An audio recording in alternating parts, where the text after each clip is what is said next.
Chapter 7, Code Names. You can address me as the Fool. The simple answer soon emanated through the grand hall and dissipated into the fog. However, the voice kept resonating in Audrey's and Alger's hearts, stirring up one ripple after another. They never expected such a designation, but they felt that he was deserving of it. The designation perfectly embodied his image as someone mysterious, powerful, and bizarre. After a few seconds of silence, Audrey stood up, held up her skirt slightly and bent her knees, curtsying to Joe Mingroy. "Honorable Mr. Fool, would you please permit me to take the liberty of requesting you to be the witness of our trade?" "It's nothing." Joe Mingroy's mind whirred as he answered in a way that matched his status. "It's our honor, Mr. Fool." Alger stood up as well. He bent his back slightly with his right palm over his chest. Joe Mingroy lowered his right palm and smiled.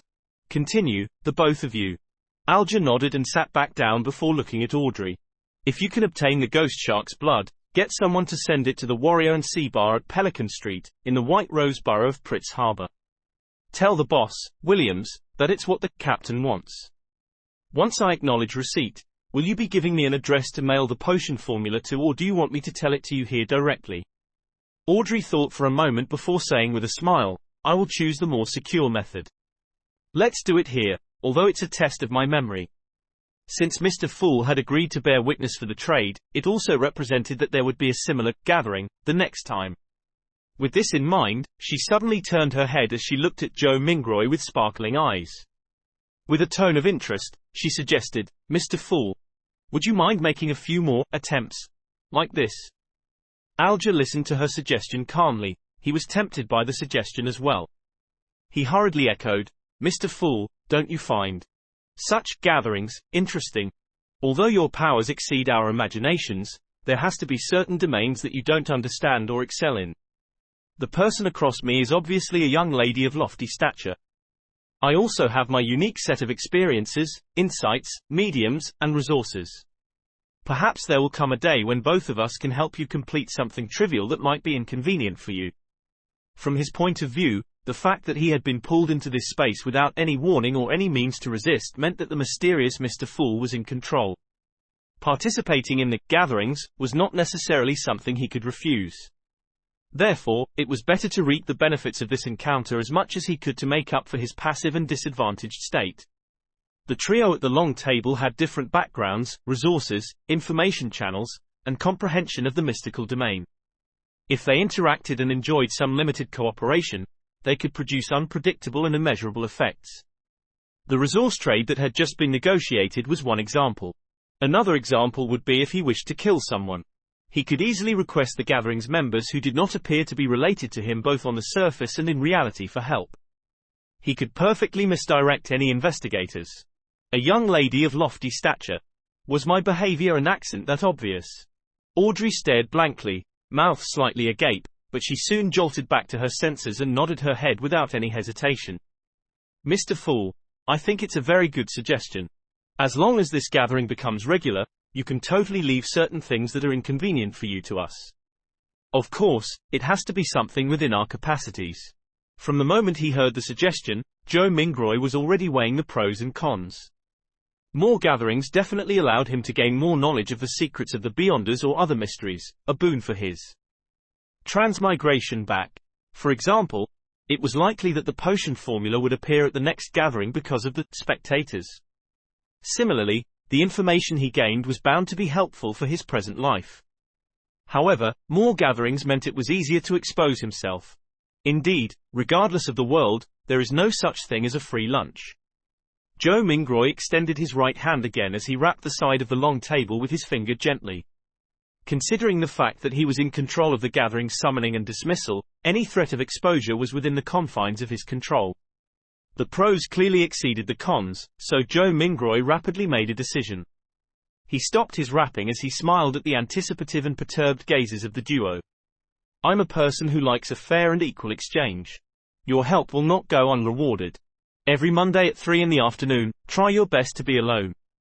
After I make a few more attempts and figure out certain things, perhaps you can apply for a leave of absence ahead of time. You will no longer need to worry about being in inappropriate situations." This was a form of agreement to Alger's and Audrey's suggestions. Audrey had just turned 17. Having been taken care of her entire life, she had the character of a young girl. Therefore, she could not help but clench her fist and gradually pump it in front of her chest when she heard the fool's reply. Without waiting for Alger to say a word, Audrey said in excitement, her eyes glowing, "Then, shall we give ourselves code names? After all, we can't use our real names for conversation.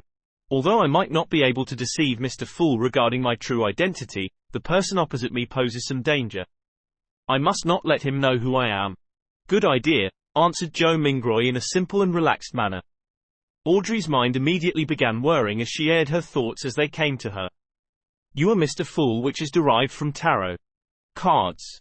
Then, as a fixed, long-term, and secretive gathering, we should be uniform in our designations.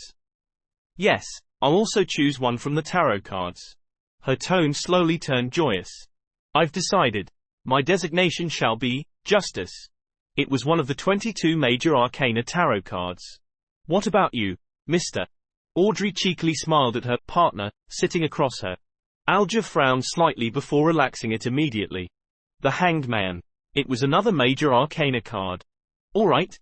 Then we can be considered as the founding members of the Tarot Club."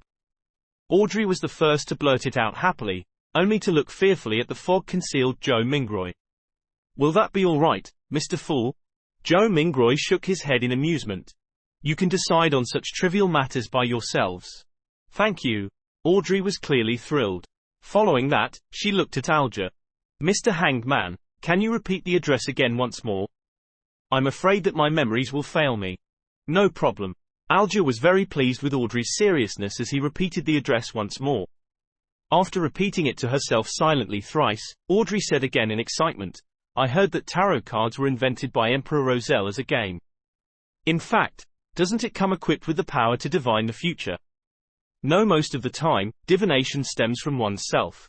Everyone has something spiritual about themselves, allowing them to attune to the spiritual world and connect to information about themselves at an even higher level. However, ordinary folks are unable to notice this, much less be able to interpret the signs they receive. This information will present itself with the help of divination tools. Let me raise a simple example: dreams and dream interpreters." Alger took a glance at Joe Mingroy and seeing no response from him, he refuted Audrey's claim. "Tarot cards are, in fact, such a tool.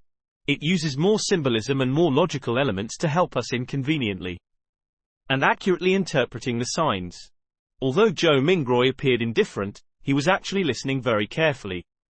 It was only at this point that his empty mind slowly became heavy as his head began to feel a throbbing pain. "Got it." Audrey nodded in agreement.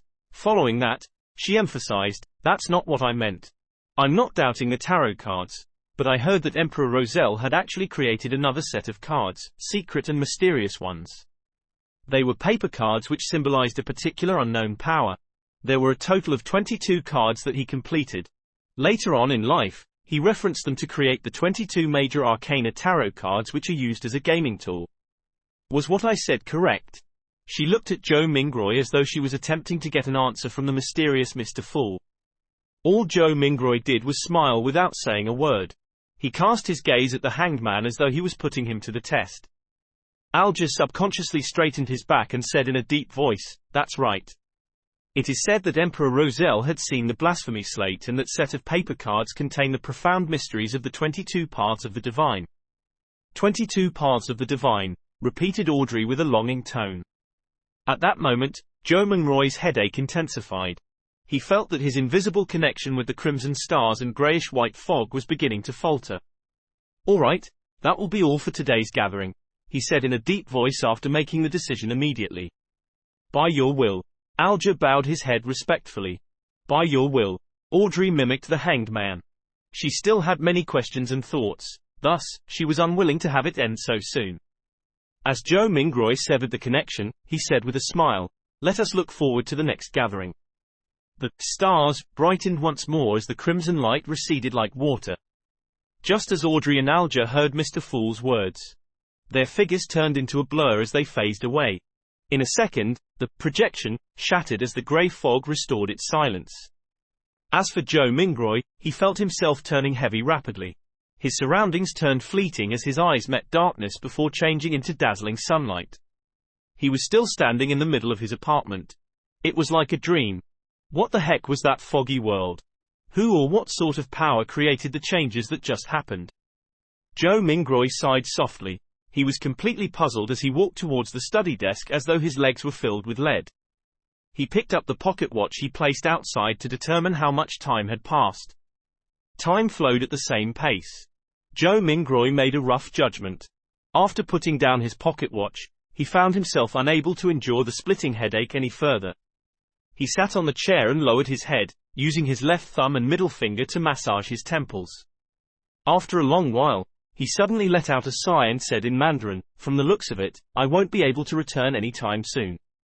Only the clueless could be fearless. After witnessing such a fascinating event and learning the situation regarding Beyonders and the mysterious world, Joe Mingroy no longer dared to rashly try the luck enhancement ritual using ancient Phasak or Loan language. Who knew what other kinds of situations would happen? Perhaps, it would be more bizarre, horrifying, or even a living hell.